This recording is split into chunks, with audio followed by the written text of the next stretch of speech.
Pour bien s'entendre, il faut bien s'écouter. Rendez-vous sur M, la petite radio du Grand Maghreb.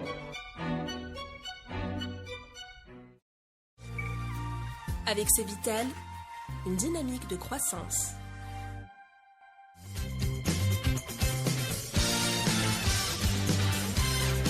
Amis auditeurs, le Café des Experts Éco est de retour en ce deuxième jour du mois de Ramadan. Je suis quand même en forme, et je suis en forme, c'est pas lié au Ramadan, c'est lié à l'hélicoptère qui vole en ce moment même au-dessus de la place Odin parce que les étudiants sont sortis aujourd'hui, conformément à leur tradition, le mardi, et ils nous offrent cette ambiance révolutionnaire que nous adorons depuis le 22 février. Je ne pose pas la question à mes amis experts si c'est leur cas, mais en tous les cas, nous, à Interface Média et à Radio M, cette ambiance-là nous tient beaucoup. Messieurs, bonjour. Mourad Goumiri, bonjour. Monsieur Khel, bonjour. Farhad Ali, bonjour. Alors, nous allons commencer cette émission, ce Café des Experts Éco, avec une note de conjoncture émise par le FMI il y a quelques jours. Le FMI qui rabaisse la prévision de croissance de l'Algérie de 2019 de 2,7% à 2,3%. Cela signifie que la croissance sera moins soutenue que prévu. Première question, évidemment. Est-ce que c'est l'effet Hira qui est, à la fin de ce premier semestre 2019, est en train d'impacter l'activité déjà? Personnellement, je ne suis pas d'accord. Pour la simple raison que déjà les taux de croissance, ils sont un peu tirés par les cheveux parce que les prévisions pour 2018 ne sont pas exactement à la hauteur de la réalité de 2018 telle que déclinée par toutes les parties. On s'est retrouvé avec 1,8 alors que les prévisions en 2017, celles du FMI incluses, étaient pratiquement de 2,8. Donc il y a un point de croissance qui a sauté. Il y avait ni Hirak ni Wadou. Donc en quoi? C'est les volumes de production d'hydrocarbures qui ont manqué. De toute façon, le gouverneur de la Banque d'Algérie l'a dit à l'Assemblée nationale. Ça, c'est une évidence. Dans une économie liée directement aux ressources d'hydrocarbures, non pas en tant que valeur ajoutée, mais en tant qu'enjoliveur d'autres valeurs ajoutées. L'ancien Premier ministre a trouvé le moyen un jour de vouloir nous embobiner en disant de toute façon le pétrole ne représente plus qu'une proportion de l'ordre de 20% du PIB. Donc c'est comme si c'était le PIB algérien qui s'était amélioré, le pétrole qui avait régressé. Il avait juste oublié de dire que le pétrole représentait beaucoup plus parce que les réserves de change qu'on avait érodé justement pour maintenir un semblant d'économie, un semblant de croissance. C'était lui qui maintenait les mêmes taux. S'il n'y avait pas les réserves de change, ce serait la récession intégrale. Donc, moi, je ne peux pas accuser une population après 2 mois, et encore de manifestations, le vendredi.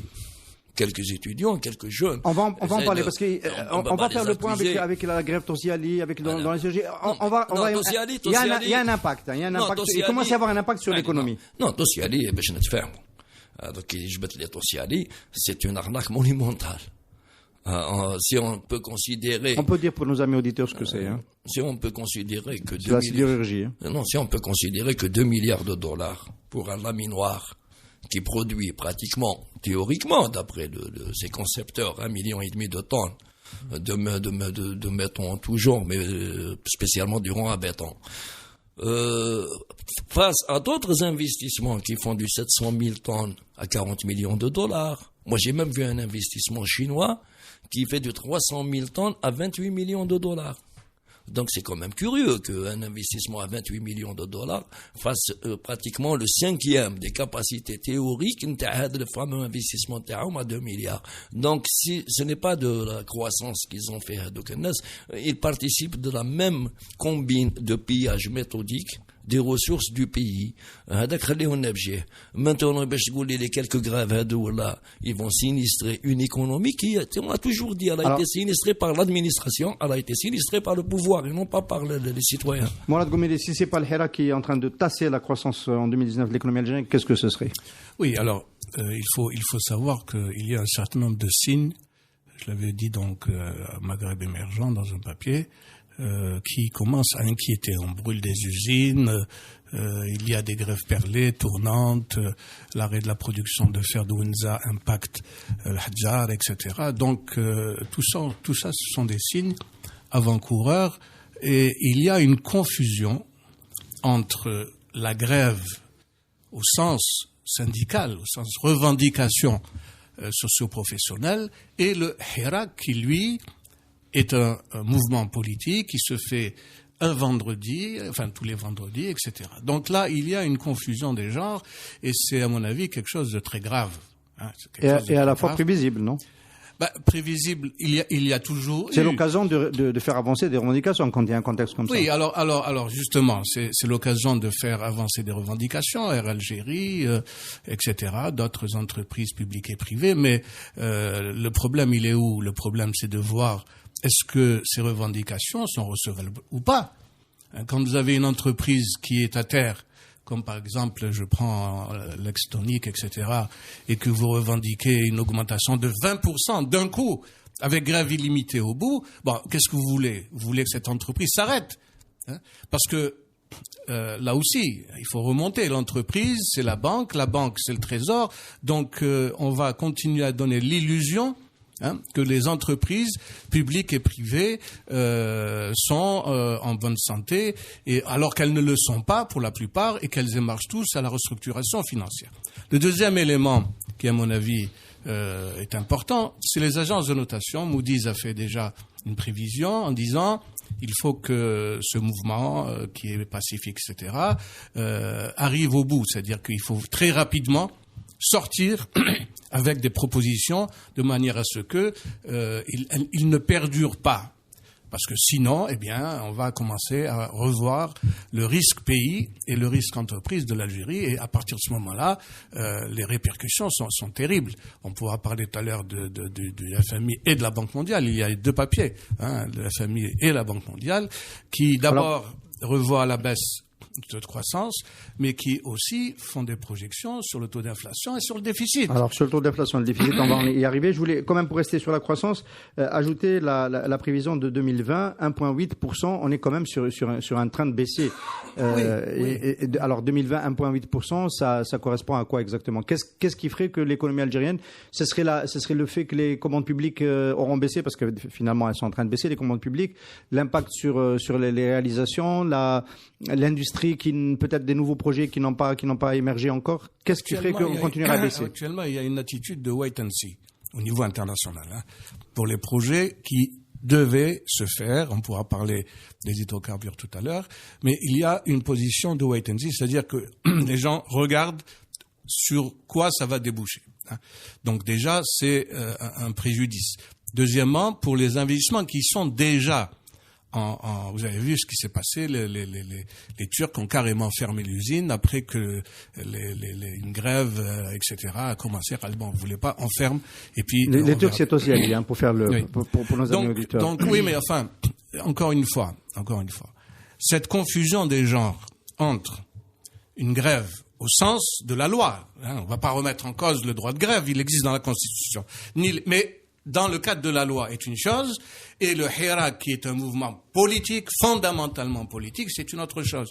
Quand on commence à mélanger les choses, on l'a bien vu avec le FCE, quand il a commencé à devenir pratiquement le porte-parole du gouvernement, il y a des syndicats qui se fédèrent, aujourd'hui, depuis, etc. Bon, on va pas dans cette émission, on va pas, juste une seconde, à propos de la confusion des gens, on va dire que elle se pratique au sommet de l'État. Ahmed Gaïd Saleh fait de la confusion des gens. La rue réclame le départ du gouvernement provisoire, de ce gouvernement et du président de l'État, et passer à la transition, et lui règle des comptes personnels avec les personnes qu'il n'a pas aimées pendant les 20 dernières années, Jean Al-Toufiq, Saad Al-Barab, etc.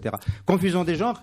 Permettons aux ouvriers aussi d'en faire une. Non, mais en parlant d'ouvriers, lui, quand il fait la confusion des genres, manifestement, c'est au niveau du pouvoir, tout à fait en haut. Donc, il peut penser, à tort d'ailleurs, que son sort n'est pas lié à celui de la boîte qu'il est en train de paralyser quelque part. Ça, c'est une logique chez tous les militaires de la région sinistrée, dénommée MENA, Afrique ou Meshbahou Delika. Il y a des riches dans la zone MENA. Non, ce n'est pas par hasard qu'on s'est retrouvés les derniers de la planète. Il y a un continent, un sous-continent, on est à la traîne de l'humanité, c'est justement avec ces logiques. Milkhaddam, qui trouve le moyen de paralyser son casse-croûte, alors que lui, il n'a pas un parachute. Il n'a même pas le droit d'avoir cette illusion de puissance, justement, qui lui permette de penser qu'il peut s'en sortir même en coulant le navire. Parce que lui, il est dans la cale inférieure. Un commandant peut se dire, tiens, Ranif la passerelle, éventuellement, même l'embarcation avec secours, elle n'est pas très loin. Mais il me fait ce qui fait le bonhomme qui est tout à fait en bas. il se tire une balle dans le pied. Ou en général, de toute façon, ce n'est pas typique à l'Algérie, quand il y a des mouvements insurrectionnels, parce que c'est une insurrection, j'avais dit que c'est une insurrection morale, mais avec le temps et le pourrissement, ça risquera peut-être éventuellement de passer à autre chose, une insurrection tout court. Dans ces mouvements-là, en général, tout le monde ramène ses revendications, ses revanches, ses haines, ses frustrations, toutes les parties de la société, en tant que groupe et en tant qu'individu, pendant des décennies, ils aimeraient bien que tout se fasse là, tout de suite. Donc, Khaddam, il dit, tiens, si je ne profite pas de cette position de faiblesse du patron, donc,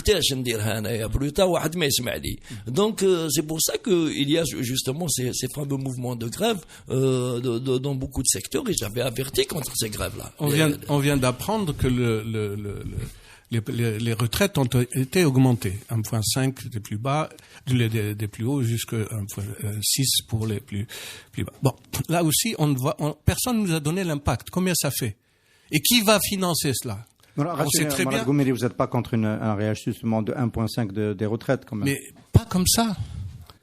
Il faut faire un assainissement de la caisse de retraite elle-même et des différents régimes. Attendez. Il y a des pays où ça suit à l'inflation. Je crois qu'en France, suite au mouvement des Gilets jaunes, je crois qu'il y a une disposition qui va faire qu'en sorte que ça soit aligné systématiquement sur l'inflation. L'inflation en Algérie, officiellement, c'est 4,5. D'abord, l'inflation est équilibrée. Le modèle français, on connaît le bout. Une situation qui est intenable. Nous avons une CNR qui a 50% de déficit. Je dis bien 50%. Quand on a 1200 milliards de dinars de prestations, on a 600 milliards de faux billets, enfin de fausses monnaies, parce que là, il les ramène du FNI, qui lui-même les ramène de la Banque d'Algérie, qui elle-même les prend de nulle part.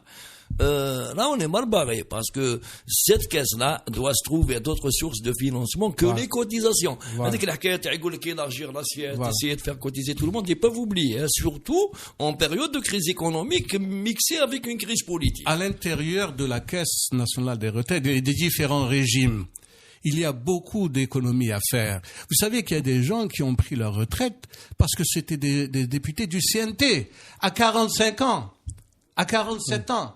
Il y a regardez la différence entre les plus petites retraites, autour de 20 000 dinars, et les plus hautes, c'est autour de 450 000 dinars, 500 000 dinars, et plus.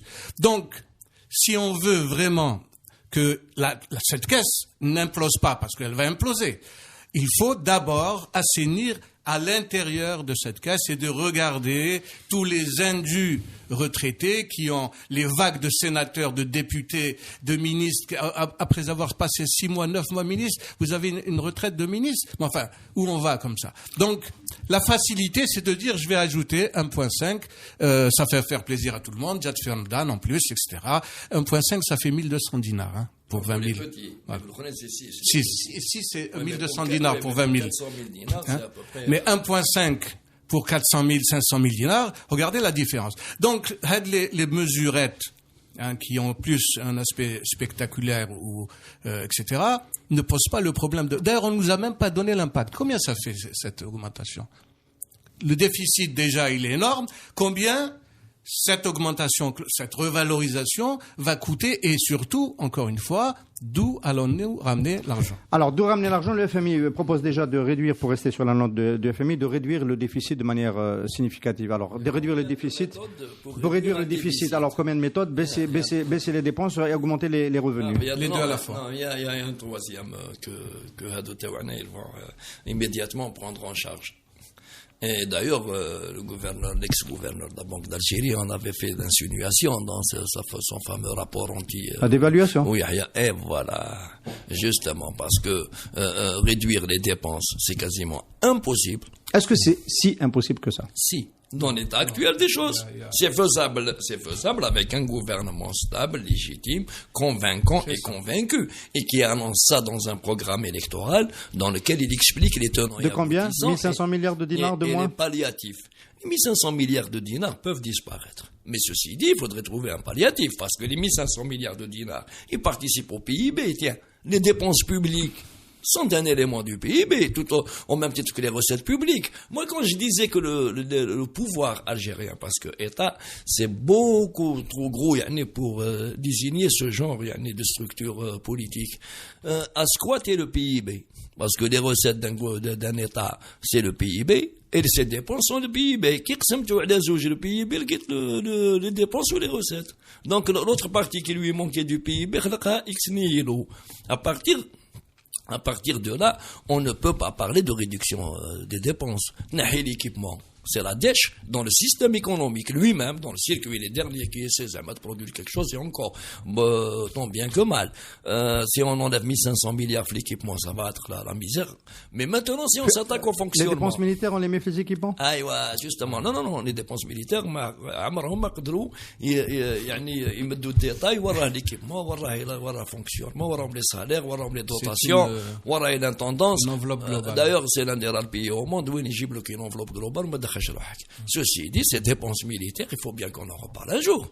Bah, ce serait urgent, peut-être. Oui. Les dépenses de santé, les dépenses d'éducation. Mais bon, je doute fort qu'on en reparle dans l'état actuel des choses, particulièrement avec ceux qui s'affichent à l'écran.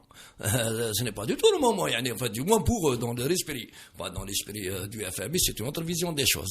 Peut-être qu'ils خرجوا لهم يقولوا واش نحب قلت يا بدانا parce que justement Christine Lagarde, je pense pas qu'elle soit assez sensible aux arguments frappants explosif. D'ailleurs, si la population n'en est pas si convaincue, je me demande comment le FMI le sera.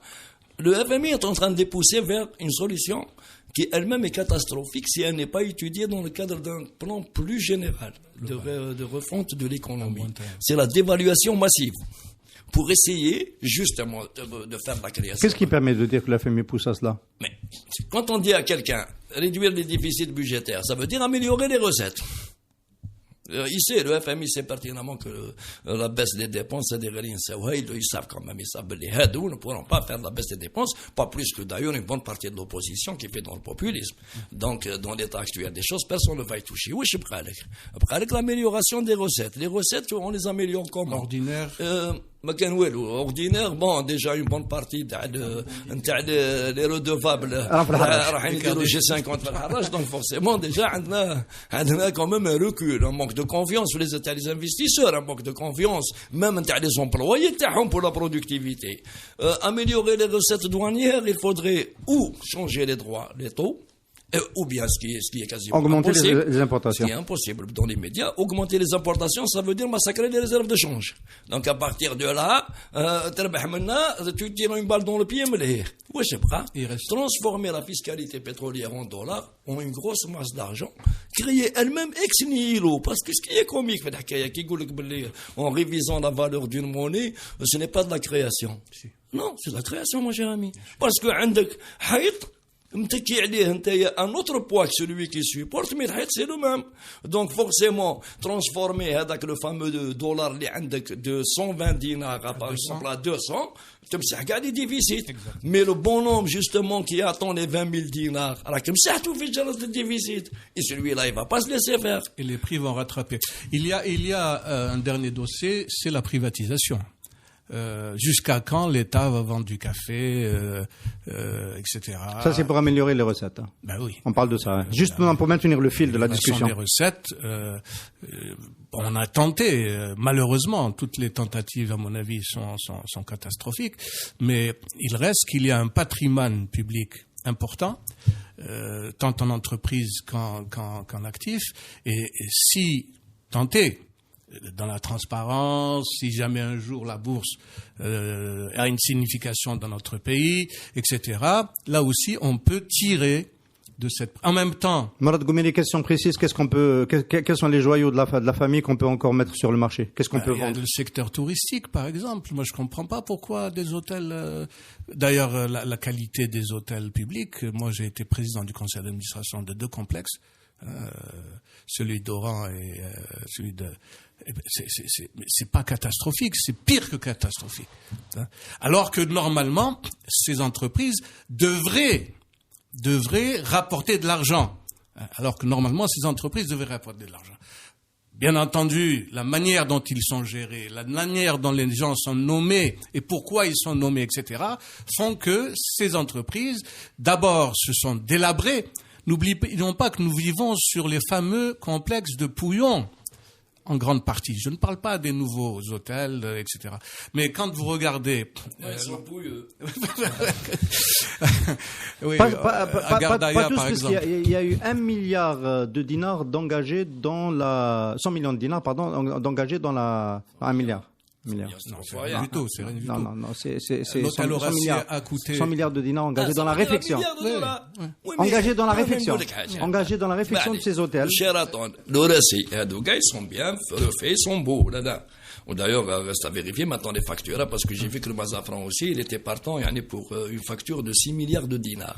6 De milliards réflexion. De réflexion. Donc, Il a été refait il y a 15 ans, là, le Mazafran. Non, la dernière fois que je touche, parce que j'ai demandé au directeur. Le Riyad aussi a été refait. J'ai demandé au directeur général, parce que les persiennes et tout, c'était une carcasse vide. Quand j'ai vu ton hôtel, فكرني في حلب.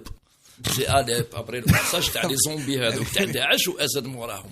قال لي يا ودي, on a tout démonté. قال له, mais la prochaine fois qu'il j'y تفرح به. Qu'est-ce que tu as comme plan? قال لي, on va dépenser 6 milliards de dinars. Ouais, d'après lui, c'est ça le plan. Évidemment, parce que pour le reste, il m'a rien expliqué à l'époque. Ça date de 6 mois, mais le problème qui se pose, wallah, oui, des joyaux. Le problème n'est ni dans le service, ni encore moins dans la consistance du bâti. Le problème, il est dans l'atmosphère générale qui règne en Algérie. Là, les Algériens, ils يروحوا لتونس. ولا أنا شكون هذاك ياسمين حمامات, il date de Ben Ali. Il date même de Bourguiba, داروا les Saoudiens في عمر روز. Il est bourré. الآخر لاكوندو خير منه. Mais علاش يروحوا لياسمين حمامات? Les Algériens se fuient eux-mêmes. C'est pas ماهمش هاربين, ما كاش عدو ولا ما كاش. يهرب من روحه. Il n'est pas bien chez lui, il n'est pas bien dans sa tête déjà. Quitte la gamme, je ne sais pas c'est quoi le problème, c'est comme les béliers. Donc, يتناطحوا في بعضهم غير الذئب اللي يلايمهم. Donc, il y a un problème sociologique. Ceci étant dit... D'autres actifs auxquels on peut penser, parce qu'il y en a qui disent, je ne sais plus à qui j'ai posé la question, je crois que c'était au professeur Mebtoul et aussi à Mohamed Tammar, les privatisations, et Mebtoul avait dit qu'il n'y avait plus grand-chose à vendre. Est-ce que c'est si vrai que ça? Lui, il n'a rien vendu en tous les cas. Oui, bon, ça c'est à sa décharge. Mais il n'a pas réussi à vendre. Oui, enfin. Non, il y a des actifs, il y a des entreprises qui, à ouverture mon avis... de capital, ça va pas marcher, hein, 30% du capital. Tous les gens qui ont tenté de rentrer dans les partenariats publics-privés, mais ça, c'est comme la règle des 51-49. Moi, je n'ai jamais compris cette règle. Cette règle est nuisible pour notre pays. Quand vous dites j'ai 51%, ça veut dire que vous avez 51% du risque également. Pourquoi voulez-vous que l'État prenne chaque fois 51% de risque sur une affaire? Elle peut prendre 1%, comme elle peut prendre 100%, si elle considère, on va parler tout à l'heure de l'affaire d'Aradamco, d'Anadarko, etc. Donc, c'est une règle qui est nuisible et les gens en font une espèce de patriotisme économique, 51%, et vous décidez. Chaque cas est un cas. Chaque cas est un cas. Si nous avions une stratégie, on a parlé de plan global, général, etc., et qu'on inscrive les privatisations dans le cadre de cette stratégie, là, on regarde. Alors, messieurs, il y a des structures qu'on a créées, les fameux holdings, qui ne servent à rien, sauf à parasiter les entreprises publiques qui sont dans leur portefeuille. Enfin, j'ai vécu ce drame des holdings. C'est vraiment là où le nœud gorgien des entreprises publiques existe. C'est ça qu'il faut d'abord enlever. Alors, une dernière question sur cela, une dernière question. Une estimation chiffrée, Farhat, une estimation chiffrée.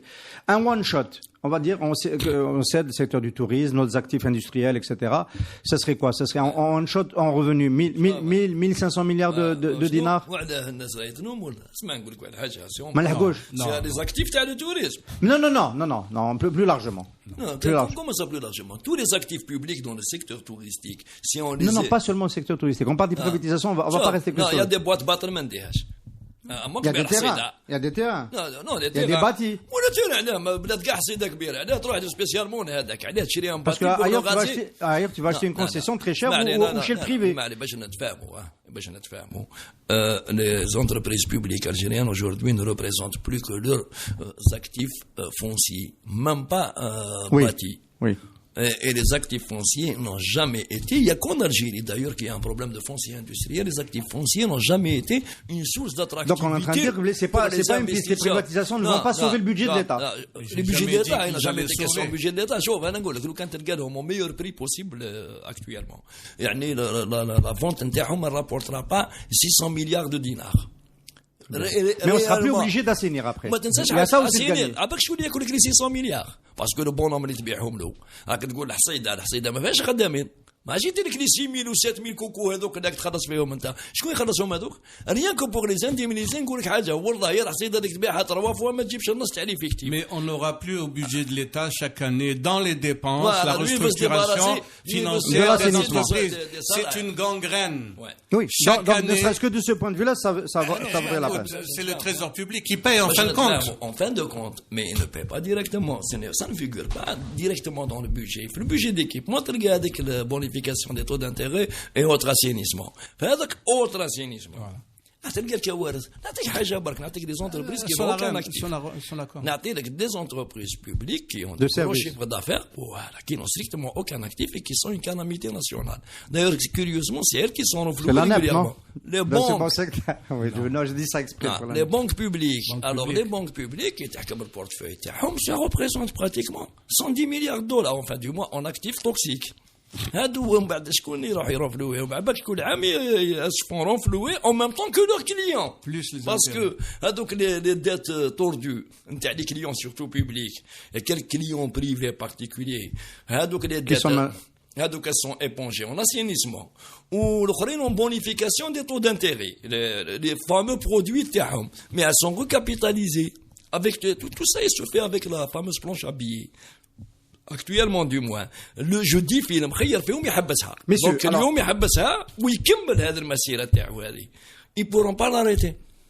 Il fallait y penser en 2009 quand ils ont pondu la loi catastrophique تاعهم هذيك pour se tirer dans les pattes et pour s'accaparer des associations يعني qui sont devenues de l'aveu même de leurs concepteurs des associations de malfaiteurs. On a qui قلناها à l'époque كلاونا باليوم راهم يتكلموا على عصابه وعصابات mais aujourd'hui واش كيفاش يولوا اللور aujourd'hui ils ont besoin de ces 2000 milliards de dinars et ces 2000 milliards de dinars يطيحوا من السماء ولا من الارض. Personne ne va te prêter. L'amélioration des recettes ou en tous les cas ce attendez, d'évaluation. Je voulais revenir à ça. Parce qu'on a ouvert un long chapitre privatisation. On a bien fait de le faire parce que ça permet de faire le point un petit peu sur les possibles autres ressources que le budget de l'État pourrait obtenir en faisant ce type d'opération. Revenons à, on va dire, la solution vers laquelle le FMI, selon Farhat Aitali, est en train de pousser le gouvernement, l'exécutif algérien actuel ou futur, à aller. Qu'est-ce que vous avez contre? Bon. Quoi je vous pose la question, peut-être provocatrice. Qu'est-ce que vous avez contre? Si c'est ça le niveau de vie auquel nous sommes tenus de revenir pour repartir. Il faut voir les conséquences. Je vous pose la question. Je ne suis pas contre dans l'absolu une dévaluation. Donc j'ai bien fait de poser la question. À une condition. Moi j'avais déjà parlé d'une dévaluation plus massive que celle que préconise le FMI, que planifiait une véritable dévaluation qui permette pratiquement de générer assez de masse monétaire en dinars pour revoir les flux de répartition des revenus, pour bloquer ceux qui ont démarré vers le haut à leur place et faire remonter les autres, pour bloquer ceux qui ont des capitaux thésaurisés après des opérations mafieuses et permettre à ceux qui investissent justement d'avoir assez d'argent pour investir réellement, pour pouvoir racheter au rabais les actifs toxiques que les fabriqueront sur de faux investissements. Ce serait comment ça? On peut ajouter, c'est faisable. On peut ajouter la libéralisation du taux de change. Pour l'instant. C'était la question suivante. Mais écoute,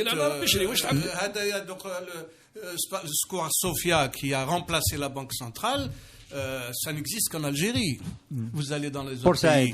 Sofia, c'est une annexe.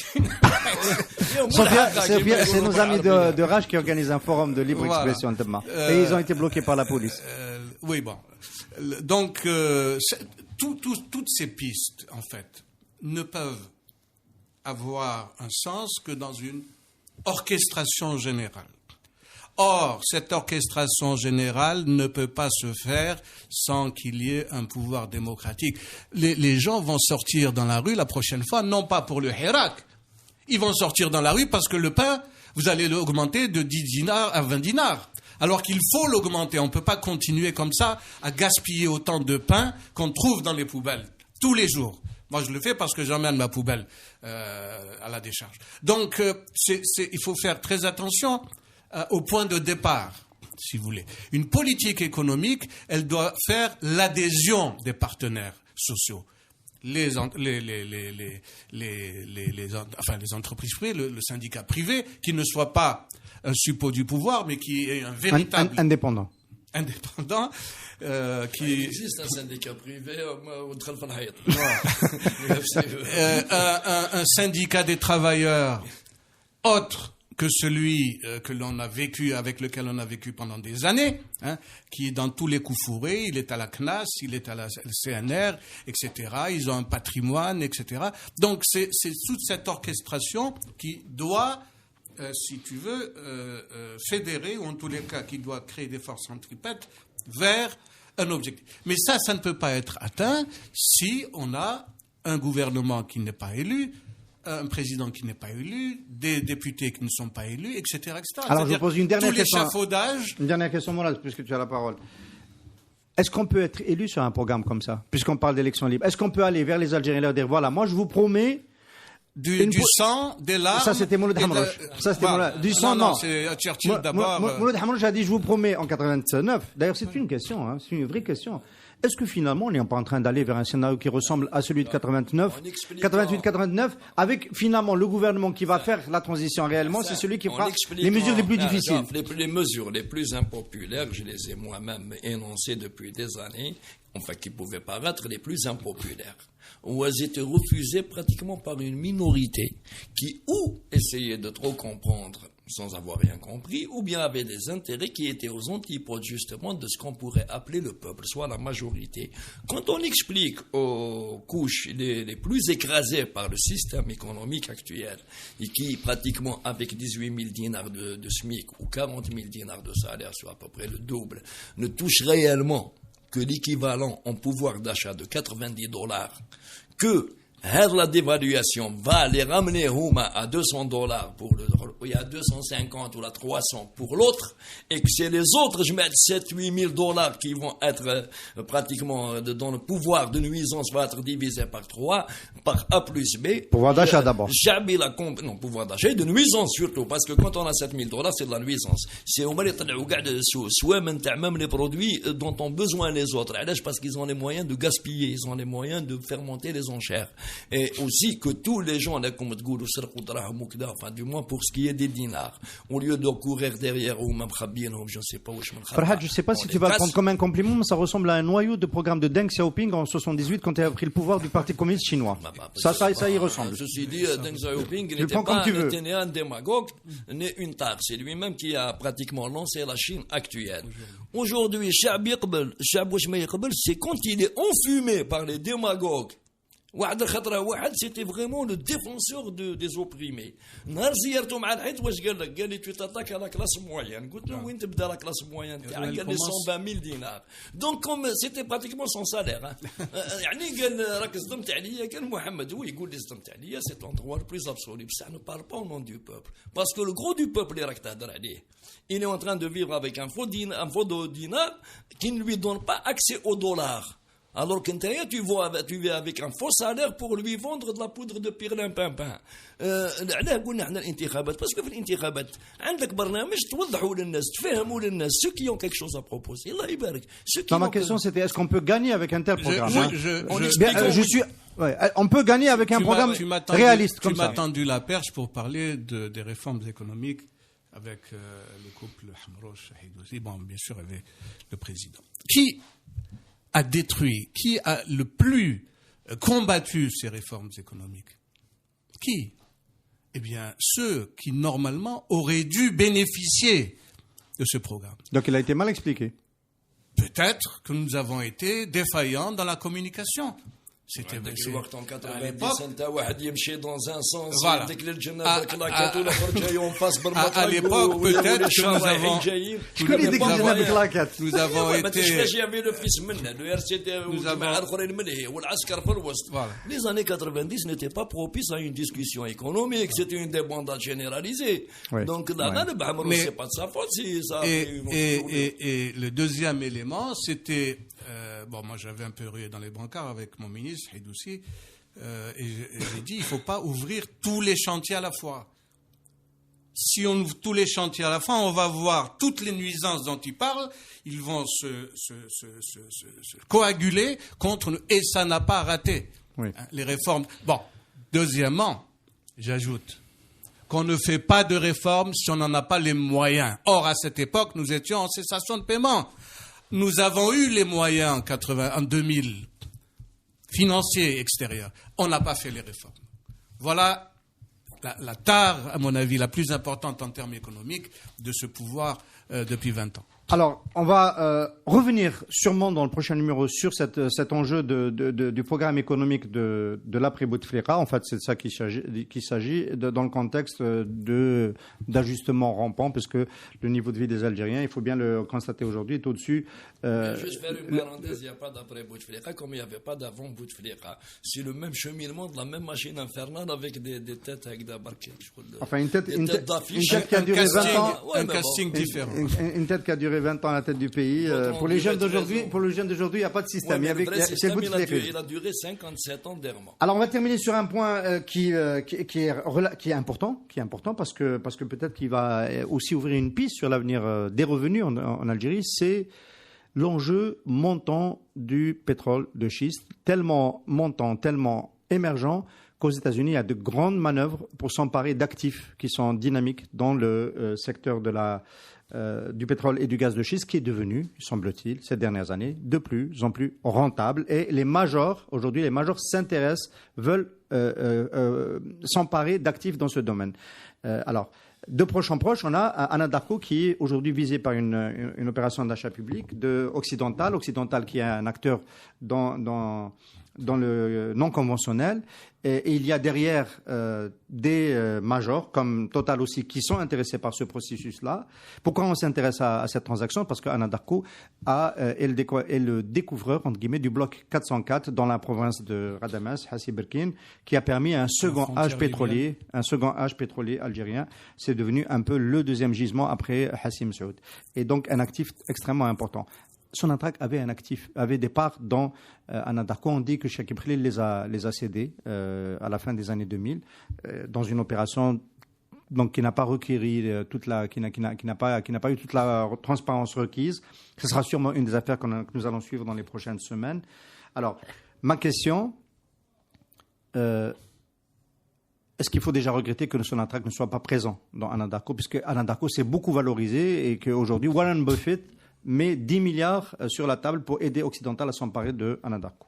Ceci dit, il ne faut pas quand même trop jeter la pierre aux anciens dirigeants de la Sonatrach. Il faut croire aussi que le système algérien il est allergique aux prises de participation à risque. Anadarko, elle est venue effectivement en Algérie en 93, 94, Hassim Saoud, à l'époque où nous étions des pestiférés pour l'investissement pétrolier étranger. Ceci dit, comme le nom de la société l'indique, c'est une région aux États-Unis qui est justement très riche maintenant en gaz et pétrole de schiste. Mais à l'époque, le pétrole de schiste était risqué. Beaucoup de gens y avaient laissé leur chemise. Donc la Sonatrach dans cette histoire-là, si elle a cédé ces fameuses parts, c'était pas à la même époque que maintenant. Nous ne pouvons pas dire à quelqu'un qui estimait éventuellement à cette époque-là que l'enjeu était trop risqué, qu'aujourd'hui il a fait l'erreur de céder. Il faut voir pourquoi, comment il a cédé, sous quelles conditions, parce qu'il est facile à posteriori de juger les gens, mais dans les médias, nous Anadarko elle a fait faillite, elle a mis la clé sous le paillasson. C'est un partenaire de Sonatrach en Algérie, il ne pouvait pas faire faillite. En Algérie, ils ont fait fait justement 400 000 barils jour à Hassim Berkine, c'est pas négligeable. Enfin, moi, 400 000 barils jour, ça reste à vérifier, parce que le gros de la production, c'est les champs matures, Hassim Saoud ou Jordanous, c'est les anciens champs, les Khadatrum la Répal. Donc, Hassim Berkine est sur un plateau depuis quelques années. Il est récent.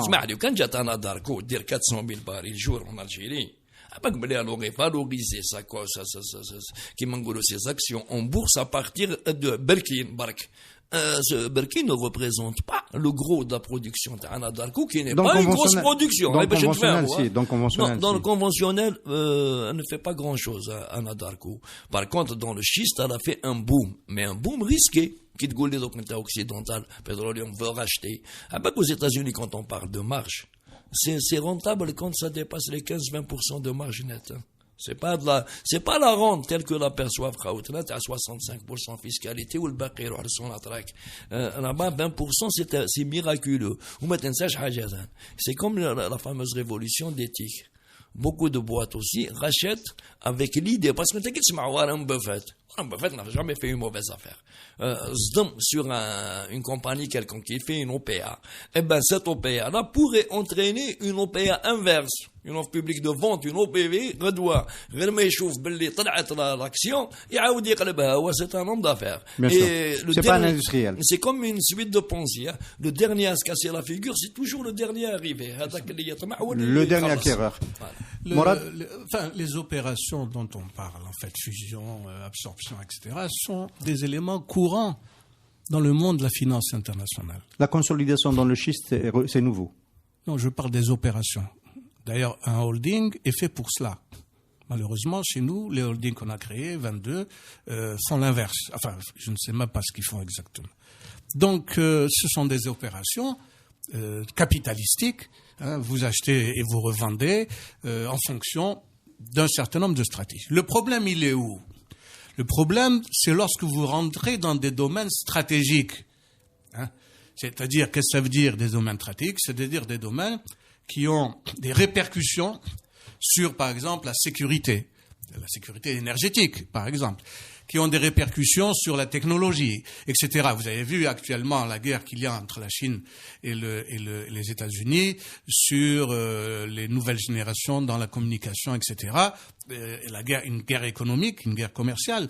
Donc, à partir de là, on regarde d'une manière extrêmement précise qui achète quoi et pourquoi. Rappelez-vous de ce qui s'est passé en France pour les turbines. Enfin, il y a eu tout un volet de protestations, etc., etc. Sans aller aussi loin, il y a eu Jay-Z. On voulait regarder qui allait racheter Jay-Z. Alors, Jay-Z, chez nous, ça a été le folklore. Le type, il rentre avec 400 millions, il sort avec 3 milliards. Bon, ça, c'est aussi une affaire qui va un jour forcément sortir. Donc, entre l'opération elle-même, qui normalement aurait dû se faire dans de bonnes conditions, comme tout le monde le fait, et les aspects géopolitiques et stratégiques, il y a là des nuances. Lorsque, pour ce qui concerne l'Algérie, vous n'êtes jamais demandé pourquoi on n'a pas vendu une part de Sonatrach. Pourquoi Sonatrach a 100% de ses actifs? Pourquoi au capital privé national et international? Pourquoi elle est toujours majoritaire partout? Là aussi, on parlait de ressources. Voilà des éléments de ressources dans un certain nombre d'éléments qui ne sont pas stratégiques. On ne va pas vendre 80% de Sonatrach, ça sort hors de sens. Mais il y a 5%, l'Aramco a fait 5% sur la bourse de Riyad. Oui, bon, les Saoudiens. Alors, pour aller à l'approche de la fin de cette émission, alors, en fait, l'autre enjeu de cette transaction colossale, donc, qui est en train de se jouer aux États-Unis autour d'Anadarko, ce serait que demain, on hérite en Algérie d'un acteur qui est toujours présent, qui continue de développer Hassi Berkine, d'un acteur beaucoup plus fort financièrement, qui peut être l'acteur majeur du schiste, parce qu'il y a quand même, vous avez tous, ça vous a pas échappé, le schiste est toujours prévu en Algérie. Donc, est-ce que ce serait pas quand même une bonne nouvelle du point de vue du programme de Sonatrach. Du point de vue du programme de Sonatrach. Du point de vue du programme de Sonatrach. Le schiste n'est pas une bonne nouvelle. Et Occidental Petroleum ou n'importe Chevron ou n'importe quelle boîte occidentale n'interviendra jamais dans le schiste algérien en investissant ses fonds. S'ils interviennent, c'est pour vendre des techniques et vendre des équipements. Sinon, les États-Unis d'Amérique se sont lancés dans le schiste pour s'autonomiser, pas pour aller creuser chez les autres et devenir encore plus dépendant d'une technologie non rentable. Chez eux, il y a deux rentabilités. La première, les marges. Tu sous-estimes le sens des affaires des Américains, Farhata. S'ils ont beaucoup d'argent à gagner à l'étranger. Il y a rien à gagner. Ils ont un plan de 100 000 barils jour d'augmentation mensuelle de leur production jusqu'à l'horizon 2025 où ils disent que votre pétrole, buvez-le. Enfin, du moins pour le reste du monde. Ils ne vont pas se disperser pour aller chez les gens, justement, qui leur disent avec notre pétrole, on vous dicte nos conditions. Ceci dit, c'est déjà le pays est gouverné à l'avenir par un État démocratique, réaliste, avec des élites qui voient loin. Maintenant, s'il est gouverné, comme je le pressens, je ne sais pas, l'Égyptien ou l'Irakien, eh ben là, tu peux attendre pour ce qui est des investissements. Il y en aura pas. Il y aura des fracturations, mais pas hydrauliques. Hein? Alors, dans ce cas-là, je termine avec cette question, l'autre challenger dans ce montage, dans cette opération, Total, est-ce que finalement, ce serait pas mieux que ce soit Total si on est dans cette configuration où les Américains ont aucun intérêt à développer du non conventionnel. Et pourquoi Total veut avoir un Anadarko? Pourquoi il y a une différence entre l'américain et le français, le chinois? Non, parce que le français, lui n'a pas la capacité de devenir autonome. Donc il a besoin de développer des réserves à l'extérieur. Juste à côté, mais pas pour le D'ailleurs, ce matin, il y a eu le chiffre des importations françaises, deuxième trimestre, ou premier trimestre plutôt, et ça a beaucoup augmenté à cause de la remontée des prix du pétrole. Mais pas pour le schiste. Le schiste, la déplétion des puits, elle est quadriennale. Au bout de la deuxième année, on perd pratiquement. On connaît là. Voilà. Donc, les Français, tant qu'ils n'ont pas cette nécessité, justement, d'être approvisionnés sans aucun risque par un pays qui soit limitrophe, qui ne soit pas menacé par les Russes ou les Qataris ou là, ils ne viendront pas pour l'instant au marché mondial, particulièrement pour ce qui est du gaz, parce que c'est pas des huiles de schiste, c'est du gaz. Il y a des huiles de schiste. Non, mais il n'y a pas grand-chose. C'est le gaz. Ils ont misé sur le gaz. Eh bien, le gaz de schiste, ils ne remplacent pas avantageusement, que ce soit pour Total ou pour une autre boîte européenne, du moins, ce qui va arriver du Qatar en GNL. Les Français particulièrement, on a l'idée du GNL, mais du le gaz. Bien sûr. Il n'y a pas de continuité de tuyau. Il n'y a pas de continuité. Donc, GNL pour GNL, je vous installe le centre de regasification, ونزيد نقص لك في السومه هو عنده les habitants تاعو سي لا دايره دو محمديه دايره دار بيضاء. On parle de Qatar. Voilà, Qatar, واش عاد كونكورونسي انت تديها الاضرار لي مانيفيستاسيون والحراك والجماعه تحرك دون تو لي سونس باش يلقى 2 متر كوب. On va revenir sur son attaque. On va revenir sur son attaque parce qu'on n'a pas eu le temps de parler du départ de M. Oueltrado de la tête de cette boîte, de la nouvelle nomination, probablement peut-être dans 15 jours dans le prochain Café des Experts Échos, si entre-temps il ne s'est pas passé. S'il ne revient pas entre-temps, peut-être qu'il va venir. Peut-être qu'il va venir en parler avec nous ici. S'il ne retombe pas, ça c'est le sketch d'hier de Chorok. Le sketch d'hier de Chorok qui est, voilà, caméra cachée, Bouteflika est revenu. Voilà, est revenu à la tête du pays. Mes amis, merci beaucoup. Dans un lundi sur deux, je vous espérerai aussi en forme qu'aujourd'hui. À comme ça. Merci.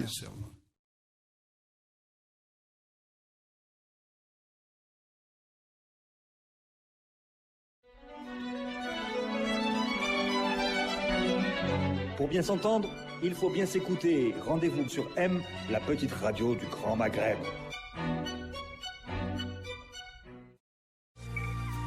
Avec Cevital, une dynamique de croissance.